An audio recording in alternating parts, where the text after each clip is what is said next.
بسم الله الرحمن الرحيم الحمد لله والصلاة والسلام على سيدنا رسول الله وعلى آله وصحبه ومن والاه واتبع هداه أما بعد السلام عليكم ورحمة الله تعالى وبركاته مرحبا بكم في النفحات الرمضانية. Bienvenue dans les offrandes du mois de Ramadan, ce programme qui vise à vous parler des secrets du jeûne ou du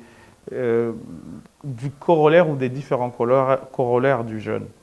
Et aujourd'hui, nous traiterons d'une thématique intéressante qui est celle du jeûne et de la bonne compagnie. Ramadan wa husnu as-suhbati ou al-mu'ashara. Lorsque on s'engage dans le jeûne, le but étant de parvenir à la piété.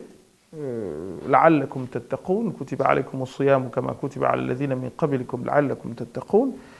Eh bien, il est attendu que nous fassions preuve eh bien, non seulement de retenue dans nos actes et nos paroles, mais aussi et surtout dans notre comportement et notre considération vis-à-vis de l'autre. Ainsi, par exemple, est-il davantage interdit pendant ce mois que dans d'autres mois, eh bien, de sombrer dans des péchés peu ou prou, qui sont des péchés qui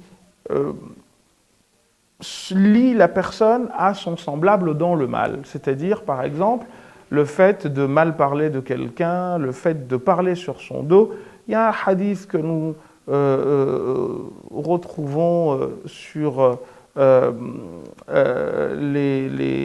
dans les discussions des gens, qui n'est pas très authentique, mais qui se dit tout le temps dans ce genre de situation, à savoir que le prophète sallallahu alayhi wa sallam a entendu deux dames, qui parlaient d'une personne qui n'était pas là en mal, et donc qui faisait ce qu'on appelle riba, c'est-à-dire le fait de parler en l'absence de quelqu'un, parler de lui en son absence.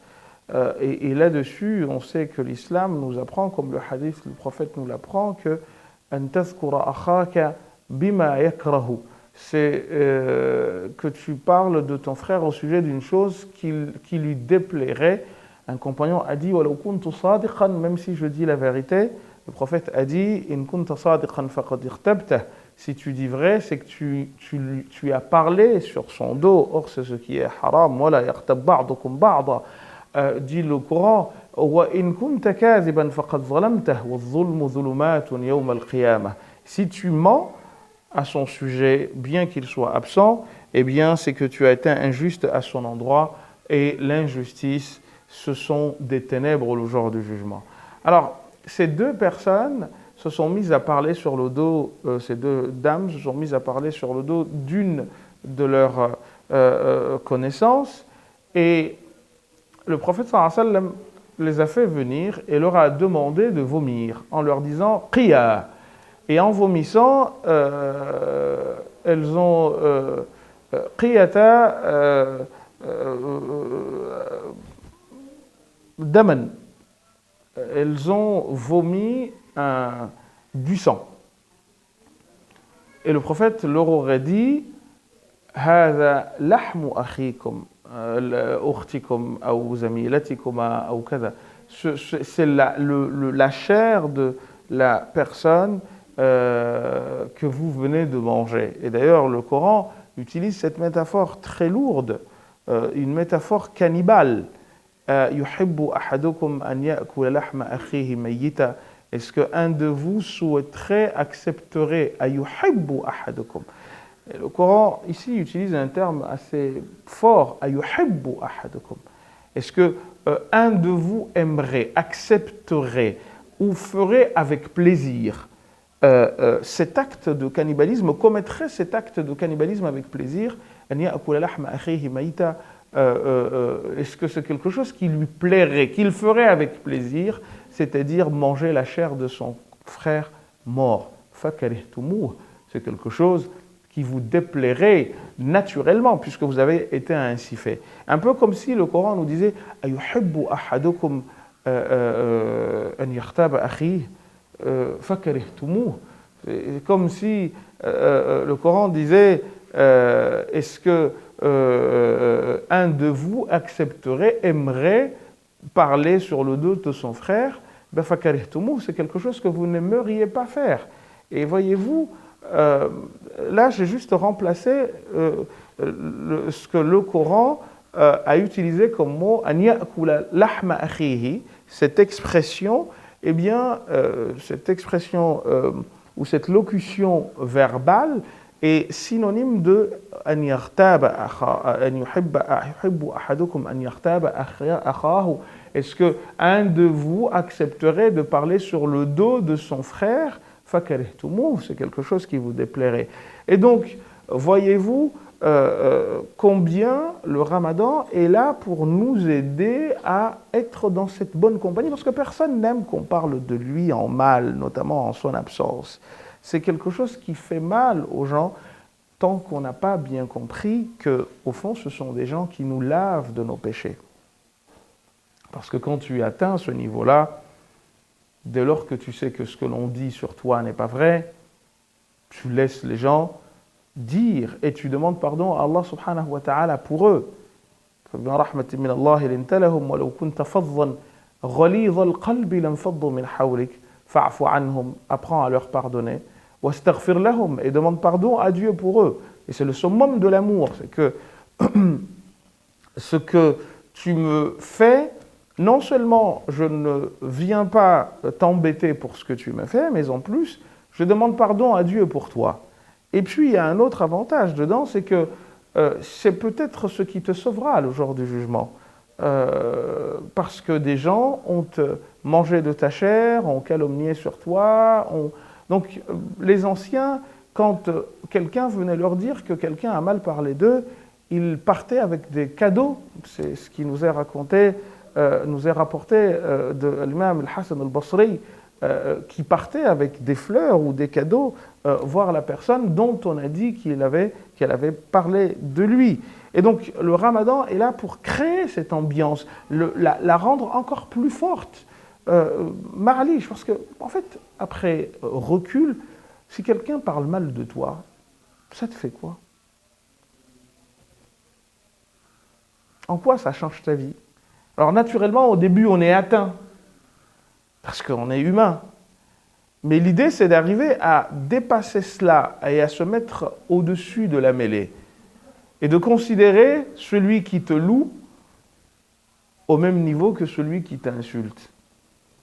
Parce qu'aucun des deux ne pourra changer le cours de ta vie tant que Dieu ne l'a pas décidé. Quoi qu'il veuille, comme le dit le hadith d'Abdullah ibn Abbas, du prophète sallallahu alayhi wa sallam, qui dit que Ghulam, ou toi fiston, sache que لو اجتمعت الجن والإنس من آدم إلى آخر مولود في البشرية, que si les hommes depuis Adam alayhi salam jusqu'au dernier homme qui naîtra parmi les humains, على أن يضروك, pour te faire du tort, لن يستطيعوا إذا لم يرد الله سبحانه وتعالى ذلك أو كما قال الرسول صلى الله عليه وسلم, ils n'y parviendront pas si Dieu ne le veut pas. وَلَوْ اجْتَمَعَتِ الْإِنسُ وَالْجِنُّ, et si les hommes et les djinns se réunissaient, عَلَى أَنْ يَنْفَعُوكَ, pour te faire quelque chose d'utile, لَنْ يَسْتَطِيعُوا ذَلِكَ إِلَّا أَنْ يُرِيدَهُ اللَّهُ سُبْحَانَهُ وَتَعَالَى. Ils n'y parviendront que si Dieu le veut. Et donc ça te met au-dessus de la mêlée des gens. كُن مَنْ شِئْتَ افعل ما شئت, sois qui tu veux, fais ce que tu veux, لن تضرني ما لم يرد الله سبحانه وتعالى ذلك. Tu ne pourras pas me faire de tort tant que Dieu n'aura pas voulu cela. وإن يمسسك الله بضر فلا كاشف له إلا هو وإن يمسسك بخير فهو على كل شيء قدير. Et si Dieu te veut du mal, personne ne peut t'en mettre à l'abri, et s'il te veut du bien, personne ne peut non plus t'en dispenser ou t'en priver. Et avec cela, tu vis le jeûne, ou plutôt le jeûne, t'apprend à vivre en parfaite harmonie avec les autres. Rappelons-nous le fameux hadith « Inni sa'imun, inni sa'im » je suis jeûneur, je suis jeûneur. Le but est encore une fois de te rappeler que tu es sous la protection d'Allah subhanahu wa ta'ala et que par conséquent rien ne peut t'atteindre en venant de quelqu'un si Dieu ne l'a pas voulu. Et cette force-là, le monde en manque aujourd'hui.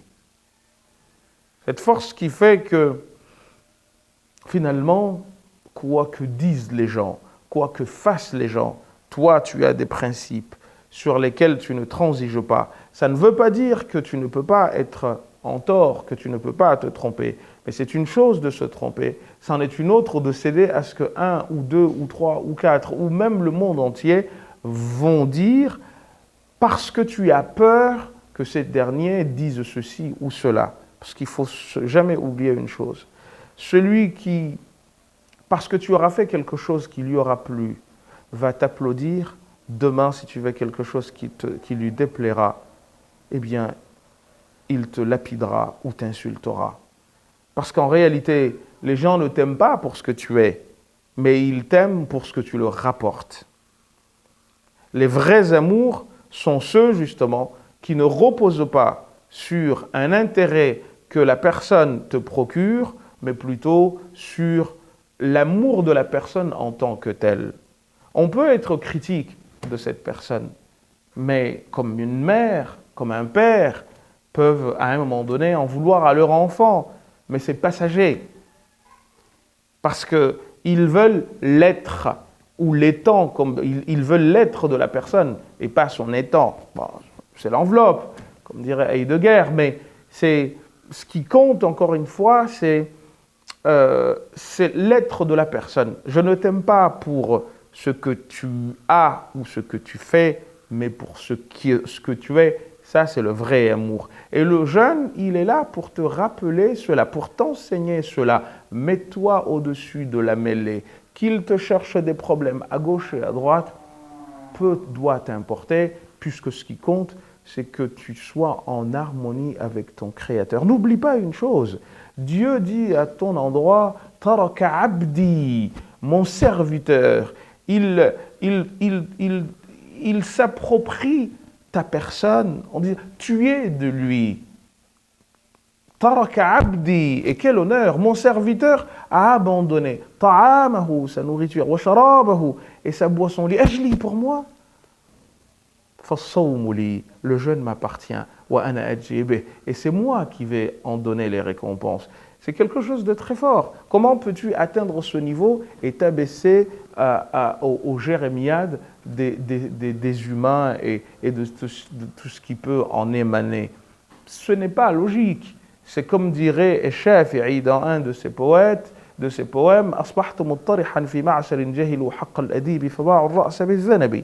c'est comme une personne que l'on cherche à convaincre d'accepter, d'échanger la tête qu'elle a contre la queue que d'autres ont en lui vantant les mérites de la queue, alors que naturellement ce qui émane de la tête est beaucoup plus intéressant que ce qui émane du côté de la queue de la vache. Mais ainsi va la vie. Donc on te dit, Ramadan, madrasatu husni as-sahbah ou al-mu'ashara, c'est l'école de la bonne compagnie ou plutôt de la bonhomie. Vivre bien avec les gens. Et à ce propos, on nous apprend par exemple que pour les Zahirites, qui est une école juridique musulmane dont le père fondateur est Daoud al-Zahiri et le chantre a été Ali ibn Hazm al-Andalusi,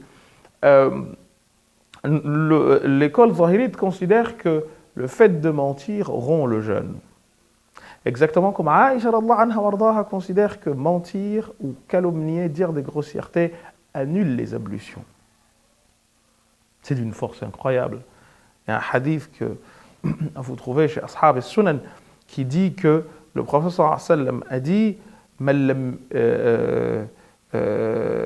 yahmilhu siyamuhu ila tarki al-kadhib wal-amal bihi falaysa lahu min siyamihi illa al-'atash wal-ju'. Celui dont le jeûne ne le pousse pas à abandonner le mensonge et à l'utiliser, eh bien, il n'a rien d'autre, il n'a rien de son jeûne que la faim et la soif, parce que finalement, il ne tire aucun profit de cela. Et voyez-vous, alors pour les autres écoles, cela baisse les barakats, les bienfaits ou les vertus du jeûne en termes de puissance auprès d'Allah subhanahu wa ta'ala. Mais pour les zahirites, cela rend le jeûne. C'est vous dire combien le ramadan doit être cette école qui t'apprend à bien vivre avec l'autre, à ne chercher à lui causer quelque souci que ce soit, à tout faire de manière à ce qu'il n'émane de toi quelque désobligeance que ce soit à l'endroit des autres. جعلنا الله وإياكم من الذين يستمعون القول فاتبعون أحسنه وصل اللهم وسلم وبارك على سيدنا محمد وعلى آله وصحبه والحمد لله رب العالمين وبارك الله فيكم والسلام عليكم ورحمة الله تعالى وبركاته.